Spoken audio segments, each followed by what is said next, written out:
Hello and welcome to Construction Wolf. Today you can see I've got a lot of built sets, empty boxes here. They've just got like the plastic bags in now and they take up a lot of space. So I'm just going to pop them down for a moment.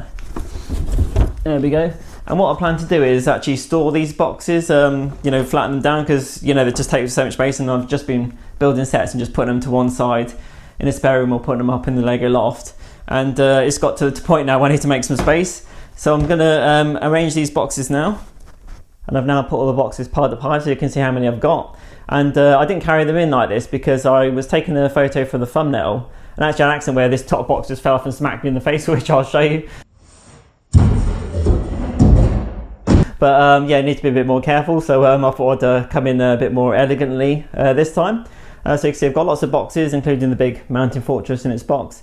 So I need to get all the plastic bags out because I've got all the pieces in because I kept the spares. And then I'm going to sort of break them down and flatten them all down and get the instructions out of them too. And as an example, if you just look inside one of these boxes, the Snow White set, see what I've done is I've put all the bags in with the pieces that were spare at each stage. So I'm going to have to fish all these out of the individual bags, and then I can break down the boxes. We have loads of these bags left over. And there we go, after just over an hour, I've finally got all the pieces out of the bags and into spares bags, and then here's just all the plastic bags I'm getting rid of. So massive waste really. It's so good when Lego go onto the recyclable paper bags fully, because you think this just ends up in landfill, so absolutely full, can't get any more really much in there. That sort of springs out of the bag, and then a load spare on the floor, so I'm going to put into a separate bag. But it'd be good to get that all thrown away and make some space.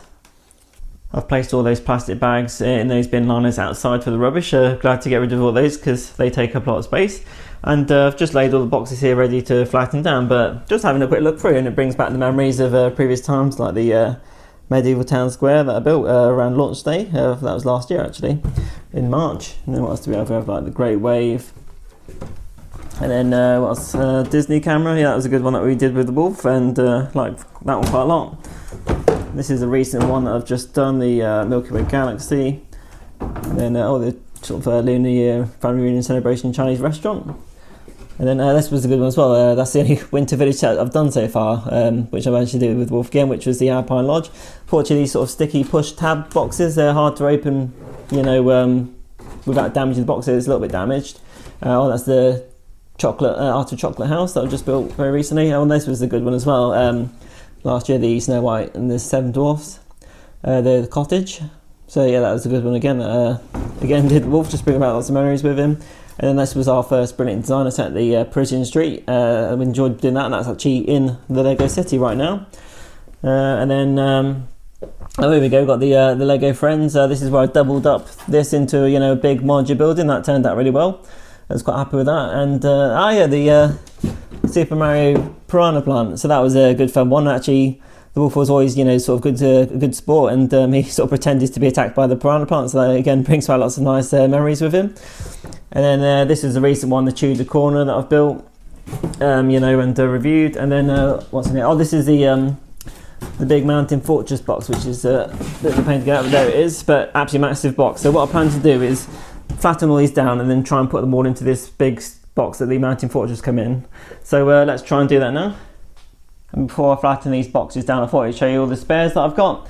So what I did was, per set, I tipped all the pieces in the plastic bags into one of these containers. I just found it easier than put them all in the bags, sort of one by one, and I could just quickly then at the end tip them all into the bag, open up, it's just easier. And you can see here I've got all my spares. This was like a bricklink order where I had loads of spare bags. So I've reused all of those, and you see labelled them clearly what set they came from, the set number and then the spares. You see it's just all the little tiny pieces. I'd rather keep them this way than if I need to, I don't plan on selling the sets, but I could do later down the line. And then I sort of vaguely remember, what sort of spares were in each set, the tiny piece like flowers, scissors, etc.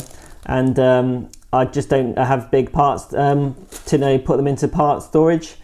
Separate them all out, and I just make my sets, and I don't really have like loads of spares, just a few bits from the pad wall. And then there's, I can remember, like, say the mountain fortress had loads of different things, and there's little flames, etc. And even like my first Lego set that got me back into it, the question block, that's some interesting pieces in it as well. I think there's some like sort of printed like pictures there, see? There we go, that's the sort of printed piece of a painting that you get into the worlds in the set. So maybe one day I can use it in a mock that I make. So I've got all these pieces available when I need them. And here's the after. So it wasn't too bad to get them all flattened down. And you see the box looks full, but there is, because it's quite springy, there's a lot more space to squeeze more in. So that's good, got plenty of space there. And then it's just the Mountain Fortress box, which I haven't put in. As it's such a wide box, it won't actually fit in this box unless I put a fold in it that would, sort of crease it up and make it look, bad where there isn't a crease. So I want to keep it nice, really. So I've just left it, and I can leave it flat underneath this box. So I can safely store this stuff up now and have a lot more space.